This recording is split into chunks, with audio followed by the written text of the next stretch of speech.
காதலா காதலா படம் பார்த்துருக்கீங்களா? அதில் எம்எஸ் விஸ்வநாதன் ஐயா நடிச்சிருப்பார். அவர் அந்த படத்தில் அடிக்கடி ஐயையோ பார்வதி தப்பு பண்ணிட்டேன், என்னையும் தெரியாமல் நான் தப்பு பண்ணிட்டேன், பெரிய தப்பு பண்ணிட்டேன் அப்படின்னு சொல்லி பயங்கரமாக புலம்புவார். இப்போ கிட்டத்தட்ட ஓட்டு போட்ட அத்தனை பேர் அந்த ஸ்டேஜில் தான் கொஞ்சம் கொஞ்சமாக அது தெரிய ஆரம்பிச்சிருக்கு. ஆனால் இப்போ புலம்பி என்ன புண்ணியம் போட்டாச்சு, அதை முழுசாக அனுபவிச்சாகணும். எல்லாரும் என்ன ஆசைப்படுறாங்க, இது எப்படியாச்சும் இந்த ஆட்சி பாதியிலேயே ஓடிடணும், அதாவது இருக்கக்கூடாது, தமிழ்நாடு தாங்காதுன்றாங்க. அப்படி நடக்கவே கூடாது. இந்த 5 வருஷம் விஜய் சார் முழுசாக ஆளணும்.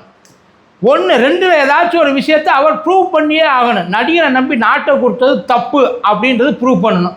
இல்லையா, நடிகரை நம்பி நாட்டை கொடுத்தது, முக்கியமாக விஜய் சாரை நம்பி நாட்டை கொடுத்தது சரிதான், அவர்கிட்ட கொடுத்ததுனால தான் இன்றைக்கி தமிழ்நாடு தப்பிச்சிருக்கு அப்படின்றதையும் அவர் ப்ரூவ் பண்ணணும். ஏதாச்சும் ஒரு சைடு சார் இப்போ ப்ரூவ் பண்ணியே ஆக வேண்டிய ஒரு கட்டாயம். தயவு செய்து அந்த வாய்ப்பை கெடுத்துடாதீங்க.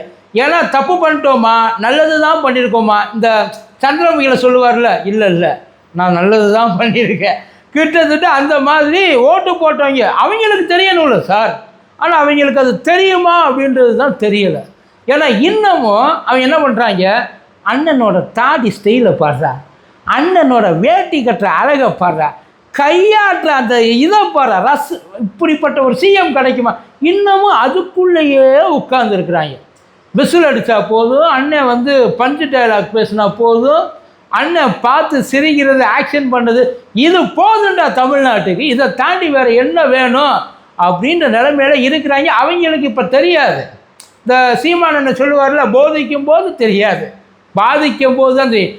இப்போ பாதிச்சிருக்கு. யாரை பாதிச்சிருக்குன்னா, கையிலேருந்து செலவு பண்ணுறான் பற்றியலா, அவனுக்கு இப்போ அந்த கஷ்டம் தெரியுது. இந்த மின்சார கட்டணத்தை பற்றி ஒரு அம்மா ஒரு வீடியோவை போட்டுருந்துச்சு. அதை ஃபஸ்ட்டு அண்ணன் கையெழுத்து போட்டப்போ அதை தூக்கி வச்சு ஆடினது நாங்கள் தான். அந்த அம்மா போட்டிருக்கு, இந்த வீடியோவில் இருக்கிறது நான் தான். ஆனால் நான் பண்ணது எவ்வளோ பெரிய தப்பு அப்படின்றது எனக்கு இன்றைக்கி தான் தெரிஞ்சிருக்கு. ஏன்னா அந்த அம்மா பில்லு கட்ட போகும்போது வரும்ல, பில்லு கட்டுமா, இல்லைப்பா நானும் விசில் அடித்தா குஞ்சு தான், நீ எதை வேணாலும் அடிச்சுக்க, பில்லை கட்டி இல்லாட்டி கட் பண்ணிடுவேன் கரண்ட்டை சொல்லுவாங்க. இல்லை, எல்லாருக்கும் அந்த பிரச்சனை வந்துருக்கு. இப்போ அந்த என்ன சொல்கிறாங்கன்னா, 200 யூனிட் எதுக்கு கொடுத்தாங்கன்னு தெரியும். இப்போ 200 யூனிட் ஃப்ரீ, நியாயமாக 200 யூனிட் ஃப்ரீனா 300வது யூனிட்டு மொதல் யூனிட்லேருந்து தான் கணக்கு, அதுதான் மொதல் யூனிட்லேருந்து கணக்கு வரணும். அதே இப்போ இந்த 2 ரூபாயிலேருந்து தான் அந்த கணக்கு வரணும். பிரச்சனை அங்கனுக்குள்ளே தான் இருக்குது. இவங்க 200 யூனிட் ஃப்ரீன்ட்டாங்களே தவிர அந்த சிஸ்டம்மை அவன் அந்த ஸ்லாட்டை அவங்க அப்படியே தான் மெயின்டைன் பண்ணுறாங்க. அதனால் யாருக்கு எந்த பயனும் கிடையாது, ஒரு பிரயோசனமும் கிடையாது. இந்த 200 யூனிட்டில் நான் கழிச்சுக்கோ, நீ கழிச்சாலும் ஒன்று தான் கழிக்க, எனக்கு பில்லு அதே தானே வரப்போகுது, நீ கழிச்சா எனக்கு என்ன, கழிக்கலைன்னா எனக்கு என்ன. அந்த ஸ்லாட் இப்போ அந்த 4 ரூபா 75 காசுன்னு போட்டிருக்காங்க இல்லைங்களா, அந்த ஸ்லாட்டை இவங்க எப்போ இந்த 2000 ரூபாய்க்கு மாற்றுறாங்களோ அன்னைக்கு தான் உண்மையிலேயே கரண்ட் பில்லு கம்மியாக வரும். அப்போ தான் எல்லாருக்கும் அது யூஸ்ஃபுல், இல்லைன்னா அது யூஸ்ஃபுல்லே கிடையாது. இது ஏதோ கரண்ட் பில்லுக்கு மட்டும் இவங்க அடிச்சுக்கிட்டு தெரியாங்க. கரண்ட் பில்லு ஜஸ்ட்டு ஒரு சாம்பிள். கண்ணுக்கு முன்னாடி கண்ணுக்கு தெரியாமல் நம்மளையெல்லாம் உள்ளுக்குள்ளே கவுத்து போட்டு அடிக்கிற பல வித்தைகளை வச்சுருக்குறாங்க கையில். ஒன்றும் இல்லை, பால் விலையை எடுத்துங்க, சொத்து வரி ஒசரம் போதாம்ப்பா. சொத்து இந்த அரிசி விலையெல்லாம் ஏறினது தெரியுமா தெரியாதா? அதான் ஒட்டு மொத்தமாக ஒரு சிப்பத்துக்கு கிட்டத்தட்ட வந்து ஒரு 500-600 ரூபா ஏறி இருக்குது.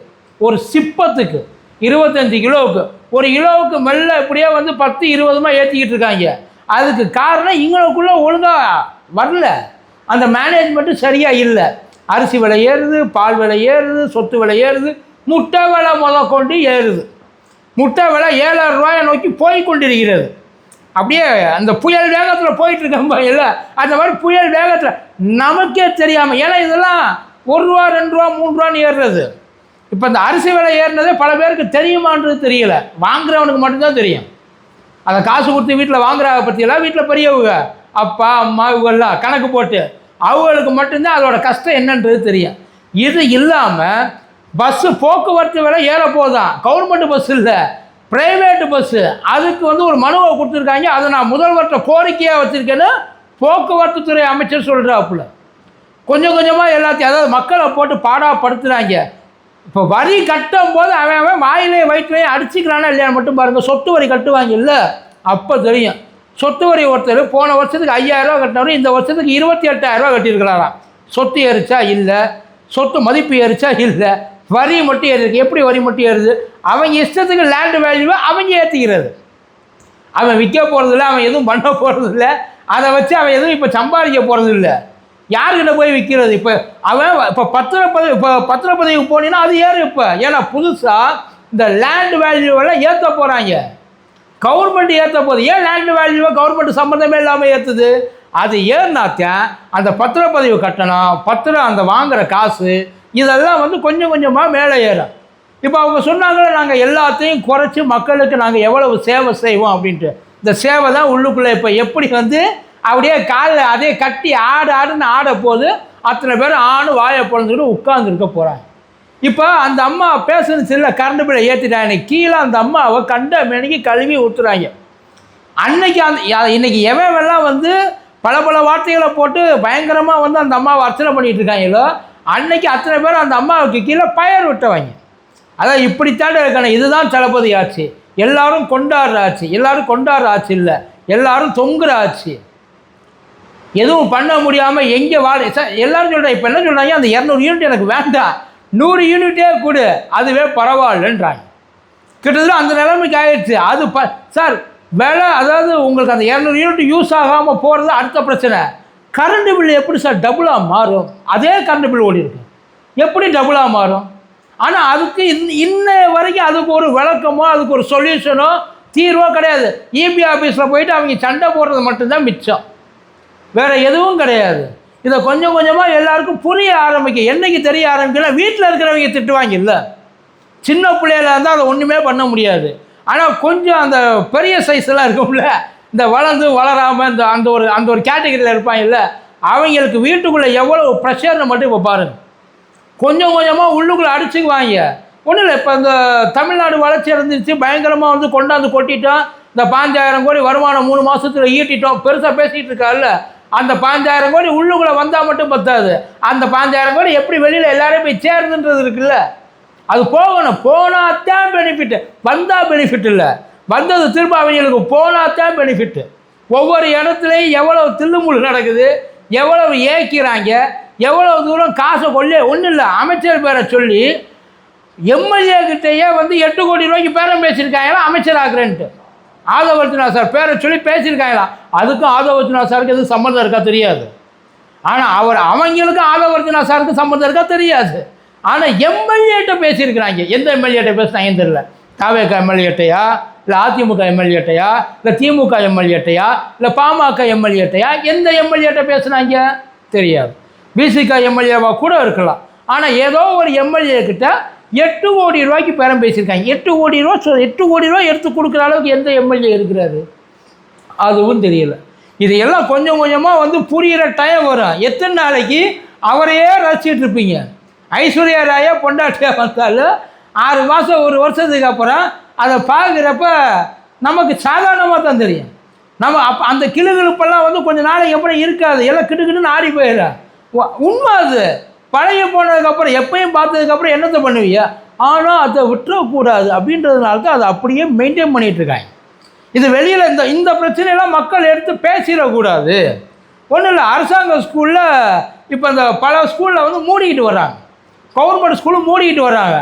ஒரு வாத்தியார் இருந்தாலும் அந்த வாத்தியாரை வச்சு ஸ்கூலை எப்படி ரன் பண்ணுறது, அதை எப்படி இன்க்ரீஸ் பண்ணுறது தான் இதுக்கு முன்னாடி இருக்கிறவங்க யோசிச்சாங்க. இழுத்து மூடுறது எவ்வளவு சுலபம், எவ்வளவு ஈஸி, அது வந்து எவ்வளோ கன்வீனியன்ட் தெரியுமா? இழுத்து மூடுறது. பக்கத்தில் போய் படித்தேங்க, ஊப்பியில் பண்ணாங்க. யோகி ஆதித்யநாத் இந்த வேலையை பார்த்தாரு. படிக்கிற பக்கத்தில் 5 கிலோமீட்டர் ரேடியஸில் ஒருத்த ஆளாக இருக்கிறதெல்லாம் மூடிட்டு ஒரு 10 கிலோமீட்டர் தாண்டி போய் படிங்க. எவன் படிப்பேன்? குழந்தை பிள்ளை எப்படி அங்கேருந்து இங்கே போயிட்டு வரும்? அதெல்லாம் கஷ்டப்படக்கூடாது, பக்கத்துலேயே இருக்கணும்னு சொல்லி தான் அங்கே, அதாவது தெருவுக்கு தெரு நம்ம வந்து ஒயின் ஷாப் வச்சுட்டு உட்காந்துருக்கோம். நம்ம ஊர் அப்படி டெவலப் ஆகிடுச்சு. தெருவுக்கு தெரு ஒயின் ஷாப்பு உட்காந்துருக்கு. இந்த 717 மூணுனாங்க, 717 மூடிட்டு எத்தனை திறந்தாங்கன்றது அவங்களுக்கு மட்டும்தான் தெரியும். எப்படி எவ்வளோ உண்மையிலே 717 மூடிட்டா அதில் எத்தனை ரன் ஆகிட்டு இருக்குன்றது யாருக்கும் தெரியும். மூணுனது அன்னைக்கு ஒரு நாள் செய்தி, அடுத்த நாள் ரன் ஆகிறதெல்லாம் இதில் ஏகப்பட்ட ஃபேக்கெல்லாம் கொண்டாந்து உள்ளே போட்டாங்க. 12 மணிக்கு முன்னாடி கடையை மூடினது, கடையை திறக்காமல் இருக்க போய் ஃபோட்டோ எடுத்து மூடிட்டாங்க. எல்லாம் பேசுனாங்க. இது எல்லாம் நடக்குது. ஐயா, ஆட்சி நடத்துறது தப்பு இல்லை, கொடுத்தது தப்பு இல்லை, அதாவது அவங்களுக்கு சப்போர்ட் பண்ணதும் தப்பு இல்லை. நல்லா தெரிஞ்சுங்க. யார் வேணாலும் சப்போர்ட் பண்ணலாம், யாருக்கு வேணாலும் சப்போர்ட் பண்ணலாம். ஆனால் சப்போர்ட் பண்ணி முடிச்சுட்டு அந்த டைமுக்கு மட்டும் அதை பண்ணிவிட்டு அப்படியே விட்டுட்டு எனக்கு அதுக்கு எந்த சம்மந்தமும் இல்லாட்டி போயிடக்கூடாது. அடுத்து என்ன ரியாலிட்டி அதுக்கு வாங்க, அதை பேசணும்ல. அதை பேசினா தானே அது ஃபுல்ஃபில் ஆகும். தாலி கட்டினதோட வேலை முடிஞ்சிச்சா அன்னைக்கு ஒன்று, அதுக்கப்புறம் வந்து அதை பற்றி கண்டுக்கவே மாட்டாங்களா, அறுத்து விட்டுருவாங்களா என்ன? ஏற்கனவே கட்டு போன வீட்டில் கல்யாணம் பண்ணி கொடுத்தாங்க பேசாமல் அப்படித்தான் சார் இருக்குது நீங்கள் பண்ணுறது. ஒரு பிரச்சனைன்னு வர்றப்ப அந்த பிரச்சனை என்னென்னு முதல்ல காது கொடுத்து கேட்கணும். அது என்ன பிரச்சனை, இதில் உண்மையிலே பிரச்சனை இருக்குதா, இந்த பிரச்சனைக்கு யார் காரணம், இவன் இருக்கிற பிரச்சனையை ஊதி விட்டுருக்காங்களா, இல்லை இருக்கிற பிரச்சனையை சால்வ் பண்ணியிருக்காங்களா, இல்லை புதுசாக ஒரு பிரச்சனையை கிளப்பி விட்டுருக்காங்களா? இந்த லட்சணத்தில் பிரதமர் ஆகணும். யாருக்கு? இங்கேருந்து தென்னிந்தியாவிலேருந்து ஒரு பிரதமர் சந்திரபாபு நாயுடு அந்த பக்கம் உட்காந்துருக்கிறார். இல்லை சார் நிஜமா, சந்திரபாபு நாயுடு அங்கனுக்குள்ளே உட்காந்துருக்கிறார். சித்தராமையா இருக்கிறார், டிகே சிவகுமார் இருக்கிறார், இந்த பக்கம் பினராயி விஜயன் இருக்கிறார், அப்படியே இவர் சதீஷன் இருக்காப்புல, ரேவந்த் ரெட்டி அந்த பக்கம். அதாவது உங்களுக்கு முன்னாடி எவ்வளவோ சீனியர் பாலிடிக்ஸில் உட்காந்துருந்தாங்க, பல பேர் இங்கே உட்காந்துருக்குறாங்க. பிரதமர் ஆகணும் யார்? சுப்பிரமணிய சாமி கிட்டத்தட்ட அரை நூற்றாண்டு காலமாக வெயிட் பண்ணிக்கிட்டு இருக்காரு. பிரதமர் உடனே 3 மாதத்தில் பிரதமர் ஆகிடணும், அந்த ரேஞ்சுக்கு தான் பேசிக்கிட்டு இருக்காங்க. ஏன்னா இருக்கிற எல்லாத்தையும் நாட்டில் போயிட்டு இங்கே இருக்கிற என்ன நிலவரம் என்னன்றது அங்கே இருக்கிறவங்களுக்கு தெரியாது. அவங்களுக்கு இதெல்லாம் வந்து எந்த பிரச்சனை, அவங்களுக்கு ஒன்லி அந்த இன்ஸ்டா மட்டும்தான் தமிழ்நாடுன்னு நினச்சிக்கிட்டு இருக்காங்க. அந்த பேஜ் அதில் வர்றது மட்டும்தான் உண்மைன்னு நம்பிக்கிட்டு இருக்காங்க. அதை தாண்டி எவ்வளவு இருக்குது, இங்கே என்ன கஷ்டப்படுறாங்க, என்ன சேஞ்சஸ் நீங்கள் இப்போ இங்கே கொண்டு வந்துட்டீங்க. அதாவது ஊழல் இல்லைன்றது அமைச்சர்கள் வாங்காதது மட்டும் ஊழல் கிடையாது. இங்கே நடக்கிறது எதுவும் நடக்காமல் இருக்கா, காசு எதுவும் கொடுக்காமல் இருக்காங்களா? கால்நடைத்துறை அமைச்சரை காரி துப்புறாங்க, வாங்குறாங்கப்பான்ட்டு. ஒருத்தர் விடாமல் எல்லாரும் போக்குவரத்து துறை அமைச்சரும் கூப்பிட்டு வச்சு பேசிட்டு இருக்காரு. இப்போ தான் ப்ரைவேட் பஸ்ஸு கம்பெனிக்காரங்க விலை ஏற்றதுக்காக மனு கொடுத்துருக்கேன்றாங்க. ஆனால் அன்னைய ஊரில் ஒரு 3 மாதத்துக்கு முன்னாடியே என்னைக்கு அன்னை அமைச்சர் ஆனாலும் அன்னையிலேருந்தே விலை ஏற்றிட்டு தான் உட்காந்துருக்காங்க. எப்படி ஏற்றுனாங்க ஐயா? இது வரைக்கும் ஃபங்க்ஷனுக்கு என்னைக்காச்சும் தீபாவளி பொங்கல் அப்போத்தான் வந்து தூக்கி வச்சு அப்படியே உச்சத்தில் கொண்டு போய் உட்காந்துருவாங்க. இன்றைக்கி நார்மல் டைம்லேயே ஒரு வேலை இப்போ அவங்க வச்சு ரன் பண்ண முடியலன்னா அப்புறம் அரசாங்கம் எப்படி ரன் பண்ணும்? அப்போ அரசாங்கத்தை கேன்சல் பண்ணி பூரா ப்ரைவேட்டைசேஷன் ஆகிருங்க. பாதி காசு நீங்கள் கொடுங்க, பாதி காசு நாங்கள் கொடுக்குறோம், மானியமாக வச்சுக்கோங்கப்பா. அதில் ஒன்றும் தப்பு இல்லை. நமக்கு தேவை எந்த பிரச்சனையும் இல்லாமல். ஏன்னா நட்டத்தில் ரன் பண்ணுறதுக்கு நீ அதுக்கு பேசாமல் அவனுக்கு மானியத்தை கொடுத்துட்டு போயிடலாம். அவனும் நிம்மதியாக இருப்பான், நாங்களும் நிம்மதியாக இருப்போம், நீங்களும் நிம்மதியாக இருப்பியா. என்ன ஐடியா இப்போ? எந்த தைரியத்தில் இப்போ கட்டணம் உயரலைன்றியலா, அதிகமாக போகலைன்றியலா, அவன் எக்ஸ்ட்ரா காசு கட்டாமல் உட்காந்துருக்கான்றீங்களா? இபி ஆஃபீஸுக்கு போய் பாருங்கள் சார், அவன் பிபியோட கையில் இபி பில் வச்சுட்டு உட்காந்துருக்கான், கட்ட முடியாது. ஒன்றும் இல்லை, இபி பில்லுக்கு இஎம்ஐ கேட்குறாங்க. ஏன்னா இவ்வளோ பெரிய அமௌண்ட்டு எப்படி நீ வந்து எனக்கு குறைக்க போகிறதில்ல, குறைஞ்சபட்சம் இஎம்ஐ எனக்கு கன்வெர்ட் பண்ணி தான்றாங்க, குறைஞ்சபட்சம் அதையாவது செய்யுங்கன்றாங்க. செய்யலாமா? பண்ண விடலாமா? அதுக்கு எதுவும் அதுக்கும் பிரச்சனை. அவன் அதையும் முடியாதுன்றாங்க, முழுசாக கட்டுன்றாங்க, நாங்கள் கழிச்சுக்கிறோன்றாங்க. என் காசை நீ வச்சு எனக்குன்னே நீ கழிக்கிறது, உள்ளதை ஒழுங்காக எடுக்கணும்ல. இது யாரோட பிரச்சனை? மக்கள் பிரச்சனையா, உங்கள் பிரச்சனையா? கட்ட போகிறது யார்? ஒரு வேளை கட்டலை, எனக்கு ஒழுங்காக ரீடிங் எடுத்து என் பிள்ளை எனக்கு கொடுத்தா தான் நான் கட்டுவேன். வீட்டில் கரண்ட் அது வரைக்கும் விட்டு வைப்பியா நீ? எல்லாத்தையும் கொஞ்சம் பாருங்கள் சார். அதாவது ஆதரவு கொடுக்குறது தப்பு இல்லை சார். ஆதரவு வந்து நமக்கு பிடிச்சவங்க. ஏன்னா அப்போலேருந்து நம்ம எல்லாத்தையும் பார்த்து பழகிட்டோம். நமக்கு ரொம்ப அதான் என்ன பண்ணாலும் ஒரு மாதிரி அப்சஷன் வாங்கல, அவங்க மேலே ரொம்ப பொசசிவாக இருந்து அவங்கள யார் என்ன சொன்னாலும் கொலையே வந்து பண்ணிட்டு வந்திருந்தாலும் அவனை வந்து அப்படியே கூப்பிட்டு வச்சு கொஞ்சுறது இருக்குல்ல, எவ்வளோ பெரிய தப்பு.